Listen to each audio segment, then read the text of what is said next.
ఏమే సరే పెట్టకపోయినా పర్లేదు కానీ ఉన్ని కూడా లేదని చెప్పారు చూడు. ఏయ్ దేవుడు ఉండి కూడా పగలగొట్టావా? నిన్నే అడుగుతున్నా, సారెంత పెట్టావు? మన దగ్గర మొత్తం ఎంత ఉందో అంతా ఇచ్చేశాను. ఇట్రా.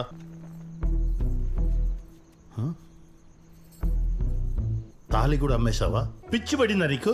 సిగ్గు సెరవు లేకుండా అక్కడ కూర్చుని తిన్నావు కదా, పిచ్చి నీకా నాకా? నేను తినడం చూసావు నువ్వు? నేను తినడం చూసావు నువ్వు? మనమే కష్టపడుతున్నాం, మన వల్ల అయింది ఇదేని చెప్పి రావాల్సింది కదా. నీకే అవమానం. తాళి అమ్మేశావు, అది నాకు అవమానం కదా. ఉన్నదంతా ఊర్చి పట్టుకెళ్ళి పెట్టావు. నిన్నేమన్నా నెత్తి మీద పెట్టుకున్నారా, లేదో పోయిన పరికి తిరిగి వచ్చేసిందా? పెద్ద మాట్లాడు.